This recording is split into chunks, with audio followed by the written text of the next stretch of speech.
ఒక ఊరిలో భీమయ్య, రామయ్య ఉన్నారు. వాళ్ళు ఇరుగుపొరుగు జీవిస్తూ ఎంతో స్నేహంగా ఉండేవారు. అవసరమైనప్పుడు ఒకరికొకరు సహాయం చేసుకునేవారు. ఒకరోజు భీమయ్య పొలంలో ఉన్న నూతిలో నుంచి పొలానికి నీళ్లు తోడుతూ ఉన్నాడు. నూతిలో కాలు జారి పడిపోయాడు. పాపం భీమయ్యకి ఈత రాదు. అది చూసిన రామయ్య పరుగు పరుగున వెళ్లి ప్రాణాలకు తెగించి బావిలో దూకి భీమయ్యని రక్షించాడు.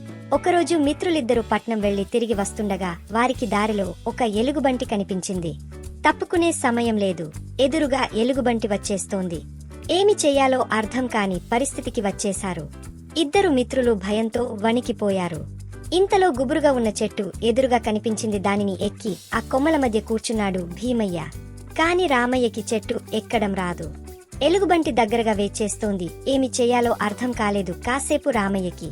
ఇంతలో ఒక ఆలోచన తట్టి ఆ చెట్టు కింద పడుకుండిపోయాడు. కదలకుండా మెదలకుండా శ్వాస బిగబట్టి సవలా ఉండిపోయాడు. ఎలుగుబంటి రామయ్య వద్దకు వచ్చింది. రామయ్య శరీరం వాసన చూసింది. చివరికి రామయ్య చెవి వద్ద, ముక్కు వద్ద తన మూతిని ఉంచింది. అతడు చనిపోయాడు అనుకుంది. ఎలుగుబంట్లు చచ్చిన మనుషులను తినవు కదా. రామయ్య చనిపోయాడని అనుకుంది ఆ ఎలుగుబంటి.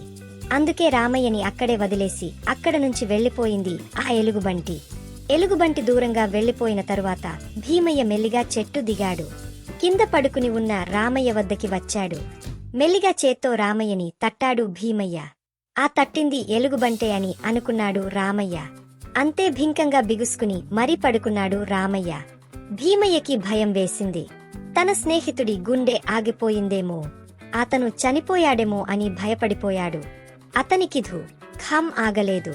మనస్సు నిలవలేదు. రామయ్య అని భయంగా పిలిచాడు భీమయ్య. ఆ పిలుపుతో రామయ్య ప్రాణం లేచి వచ్చినట్టుగా అనిపించింది. సంతోషంతో లేచి కూర్చున్నాడు. రామయ్యని చూసి భీమయ్య కూడా చాలా సంతోషించాడు. రామయ్య, ఎలుగుబంటిని చెవిలో ఏదో రహస్యం చెప్పినట్టుగా ఉంది. ప్రాణమిత్రుడిని కదా, నాతో చెప్పవా అన్నాడు భీమయ్య. దానికి బదులుగా, ఆపద వచ్చినప్పుడు ఆదుకునేవాడే నీ స్నేహితుడు. అలా కాకుండా చెట్టు ఎక్కి కూర్చునే నీ స్నేహితుడితో నీకెందుకు స్నేహమని నా చెవిలో ఆ ఎలుగుబంటి చెప్పింది అన్నాడు రామయ్య. అవును నిజమే, నీకు చెట్టు ఎక్కడం రాదని తెలిసి నిన్ను నీ మానానికి వదిలేసి నేను చెట్టెక్కి కూర్చోవడం తప్పే అంటూ సిగ్గుపడుతూ తల కిందకి దించుకున్నాడు భీమయ్య. ఆపదలో ఆదుకున్నవాడే స్నేహితుడు, హితుడు. స్నేహితుడిని ఆపదలోకి నెట్టి తన క్షేమం చూసుకునేవాడు మిత్రుడు కానే కాదు అని చెబుతోంది ఈ కథ. ప్రతి బుధవారం, శనివారం చిన్ని ఆశ ఛానల్ మీ ముందుకు తెస్తుంది స్మాల్ స్టోరీస్. మిస్ కాకుండా తప్పక వినండి.